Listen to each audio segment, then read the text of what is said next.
Hey everybody, it's Kelly. I hope your Tuesday is treating you well. Today we're going to talk about one very important aspect of college, and that's note-taking. So today we're going to discuss some different note-taking styles, what goes into note-taking in general, and how we can use those notes most effectively. So with that, let's get started. So what are our elements of note-taking, or what goes into a good set of notes? And for me, those things are being prepared, being present, recording the information, and reviewing and revising notes. So how do you prepare for class, or how do you prepare to take notes for a class? Well, there are a couple of aspects that go into being prepared for your class and for your note-taking. And those are, one, having your actual note-taking materials. Do you have paper, pens, pencils, your computer if you take notes digitally? Do you have everything there to make your notes effective and to make note-taking effective? Doing the readings. Those are a good way to give you a preview of the material and help your notes be more informed. Looking at the announcements. Maybe there's something that you need to bring with you to class or have for note-taking. If you're in some math classes or engineering classes, you might need straight edges or something like that in order to take good graphs for your notes. Looking at the syllabus beforehand. Is there something coming up? Is a lecture listed, and does it have some hints about what might be involved in your notes, so you can prepare yourself mentally to take good notes? And making sure to print off any materials that are needed. So maybe your instructor provides the slides that they use. One really great way to cut down on the amount of writing you have to do is to use those slides as a template. So you don't have to write verbatim what's already on them during class, and instead you can add in the important details, highlight key terms that the instructor stresses, things like that. So remember to be prepared, most importantly, and forgive the terrible Disney gifts. I'm very bored at home. So what does being present in class actually mean? Well, it means active participation, so engaging with the information. Before class starts, that means turning off technology and making sure that you have everything out that you'll need so you don't have to rummage around during the middle of class. And during class, it means looking and listening for cues, and those cues can be vocal or visual emphasis. So vocal emphasis might be if an instructor repeats a certain topic or detail over and over again. And visual emphasis could be things like underlining, putting stars around an equation, circling a key term, anything that shows that that thing is really important. So here are some notes that I took during a class, and I want to kind of discuss what's wrong with these notes. So there's not a title or a date. We don't know what class these notes are from or when I took them. There isn't any clear distinction of importance. So as you look at this page, it's not formatted in a way to show you what material is sort of the main idea and what supports the main idea, and nothing is underlined or highlighted.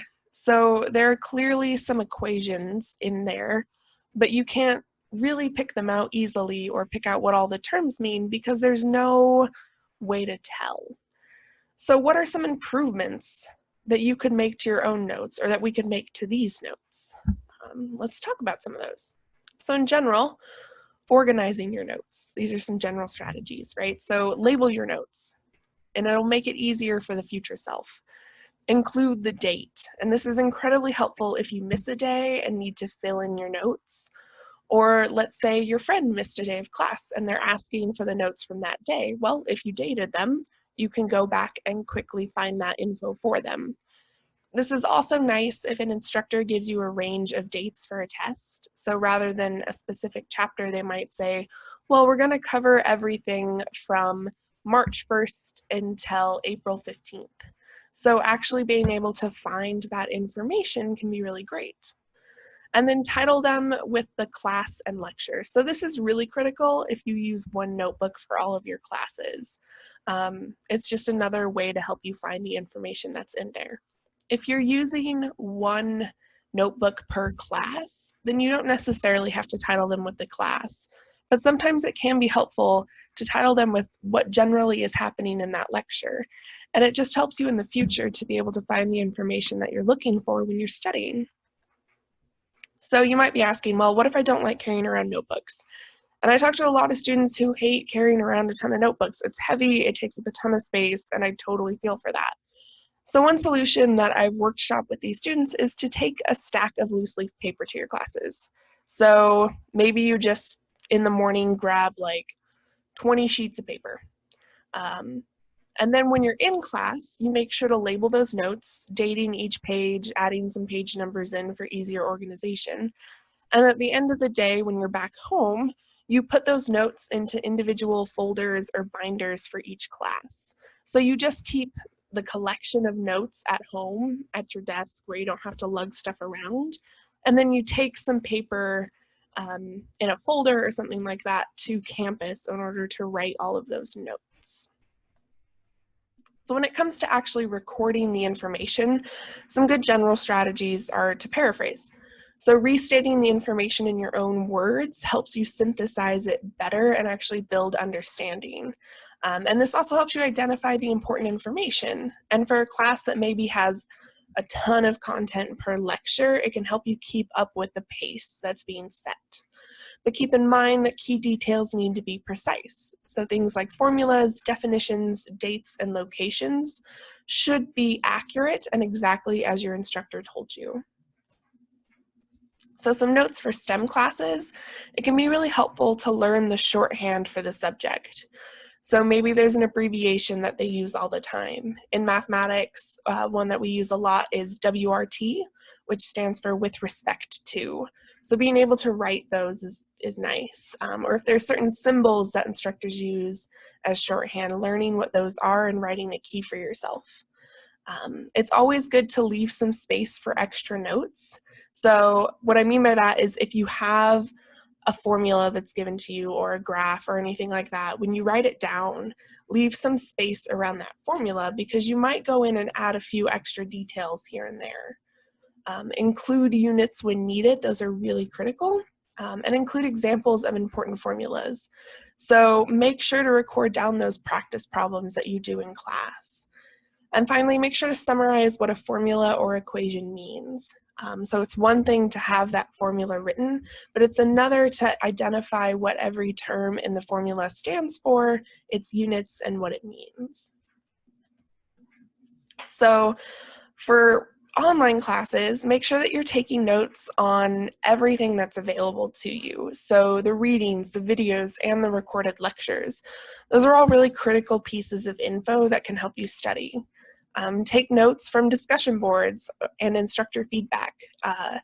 So if you submitted an assignment and then you got some feedback on that assignment, or the instructor posted feedback to the whole class about generally how that assignment was, take notes on those, or print off that material and include it in your notebook.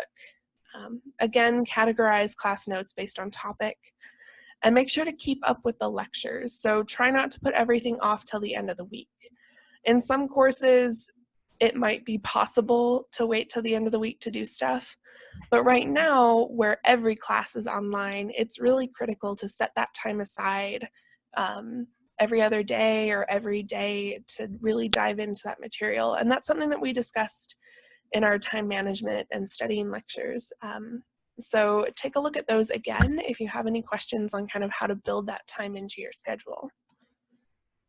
So now we're going to talk about some methods for note-taking, and the ones we're going to discuss are outlining, charting, the Cornell method, and mapping. And some of these you may use or have heard of before, but maybe there's some new tips for these. So first is the outlining method, and this is a really great method for all subjects. It creates a structure of importance and ideas, and this style doesn't require much prep work. This is a style of notes that I see a lot of students use. You know, every different level that you sort of indent or categorize either by number or letter gives you a different idea of how it plays into the main topic. So you usually put your main point at the top, and then each supporting detail you indent in, and any details that support those supporting details you indent in as well. I really like this method. It's how I took most of my notes. It's fast to do in class. There isn't a lot of setup structure or anything like that, so it's pretty simple as well. So now let's talk about charting. So this is a method, it's a great method to use if you have lots of people or events to keep track of. So in this example, they're talking about different theorists and sort of what their theories were, where they were from, when they were prevalent. So this method of note-taking requires some preparation. You actually have to build out these charts, determine what categories you need for them, and then fill in the info. So this might be kind of difficult to do while you're in class, unless you're doing a bunch of readings beforehand that you're able to get general info in there and you can fill in as you're in class. But this is a really good way to rewrite class notes for review.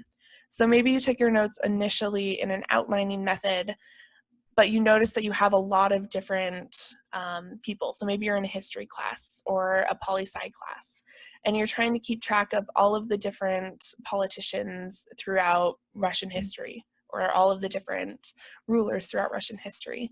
One way that you could do this is to create a chart with who each ruler was, how long they were the ruler, and some of the big parts or the big things that they did while they were in charge of the country. So it's a really great method for reviewing material. So next is the Cornell method, and this is one that gets taught a lot in high school, so you may have seen this before. The structure of notes that separates the main subject and the supporting details.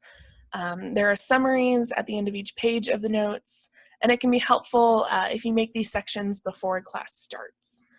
Now, in all honesty, I don't really enjoy using the Cornell method. It's not one that really works for me. Like I mentioned before, I really enjoy the outlining method, but something that I do really appreciate and use from the Cornell method are the summaries. And we'll talk a little bit more about summarizing your notes, but it's just a really great way to engage with that material. So if you do enjoy the Cornell method, don't leave off that part of it. I think it's one that sometimes does get left behind. So then the final method that I want to chat about is mapping. So this method is great for connecting ideas. Maybe you have a course that spans a lot of different topics that are kind of not easy to connect right away. Try mapping to find those connections. One note on this is that it is a little difficult to do it while in class, and that's just because you never know really how much room you're gonna need for one of these maps.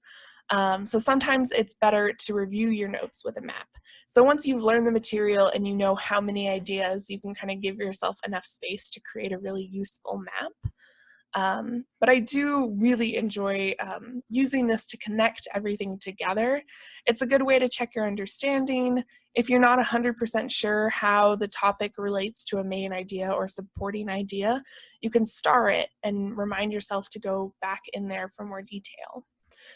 So this comes up a little bit in our assignment for this lecture, but you should try making a map sometime. So find a topic in your notes that you could create a concept map with. Now this isn't going to work for every single class, but for the ones that it does, it works really well. So what you want to do is connect that topic with other things that you have learned in that class, and then star any topics or connections that you feel you need some more information on. So maybe it's not 100% clear why these things relate. You want to make sure that you star that for yourself to go back and look at. So now, just as important as taking our notes is actually reviewing and revising those notes. So a lot of times I would just take notes for class and then never look at them again until I needed an example problem for homework or until it was time to study. But it's way more beneficial to actually revisit your notes after class or before the next class. You can summarize key points, fill in any gaps in your notes. If you're like me, while you were in class, the professor said something, you weren't quite sure about it, you wrote a star by it, and you're like, I'll come back to it, and then you don't until it's right before the test and you're not 100% sure. So reviewing and revising your notes as you go through the class can help you fill in those gaps sooner. And then reviewing your notes before class can help jog your memory about what you covered and get you kind of in the right mindset to learn more about that topic. And rewriting your notes is a really great way to start studying. So we talked about that a little bit in our last lecture, how if you're looking for sort of an easy way to get into your studying groove, rewriting your notes is a really great place to start. And if you're using something like a concept map, it is a really active way to study. So something that I really challenge you to do throughout this week is try summarizing notes for your class. So go through, find a couple of sections of your notes and write 2 to 3 sentence summaries for each page or section. Things to include in those are important dates, details, equations, and you can highlight sections that you have questions on. And the reason why this summary is really critical is that it makes studying a lot easier in the future. So rather than having to read through every single page of your notes to figure out what you remember and what you don't, you can start by reading all of the summaries. And if you feel really confident about that summary, and it includes important dates, details, and equations, you can kind of set it aside and be like, okay, I feel good about that one. For the next one, you might be like, okay, I feel good about most of it, but I need to review that key date or that key person. And then you might go to another one, and you're like, oh, I'm not 100% sure on this. I really need to focus on this section of my notes. And it just makes it a lot easier to figure out what things you want to review and what things you feel confident about. So keep in mind that your notes are a study tool and they should be helpful. So the more prep work that you put in the beginning to really take quality, useful notes, the better they are going to be in the long run for yourself. You're not going to have as much stress around those notes. It's going to feel more productive to have them, and they're going to be more useful for you. So we're going to move really quick from the lecture into some info about the assignments that I have coming up. So if you head over to our attendance and participation assignments, you'll see that there's now a week 3 folder. So this first assignment is to rewrite your notes. So you have 2 options and you only have to pick one. You don't have to do both of them. So for option 1, you can find 1 page of notes that you have taken in the past that you would like to organize better. And then on a separate sheet of paper or in a Word doc, rewrite those notes using some of the tips from our note-taking lecture. And then make sure to upload a before and after photo so I can see the comparison between how you originally took notes and your new way of rewriting them. And then for option 2, you can create a concept map. So that was that mapping structure that we talked about during that lecture. And you can do this for one of your classes. So choose one main idea and connect it to at least 3 supporting details and explain how each detail relates to the main idea. And then just upload a picture of that map. And I want to stress that if you have any trouble uploading your images, if you run into any issues there, just email them to me and you can send those to kellyc@uidaho.edu. Just make sure to include a note explaining that it's for this assignment. Given that we're online, I get lots and lots of emails. So giving me a really clear, like, hey, Kelly, this is for our assignment for week 3 on note taking. Please see the attached photos. That's really helpful on my end for organizing all of that info. So I'm working on getting your grades in. Those should hopefully be up soon. And beyond that, I don't have too much else for this lecture. I did miss a few of you during our first check-in. So a couple people didn't show for them and a couple people never got back to me. So I'm gonna send out emails again for those of you that I haven't gotten a chance to connect with. And please just let me know if there's a better time to meet, if there's a better way to meet. We're gonna start scheduling the next round of them soon. So hopefully you can get those into me. As always, if you have any questions about the material, about what's going on in the course, points, attendance, participation, anything, please let me know. I'm here to help. I'm always happy to help. And with that, I hope you all have a lovely rest of your day and enjoy something great for me. Whether it's playing a really cool game or listening to an awesome song, just do something fun. Have a good day.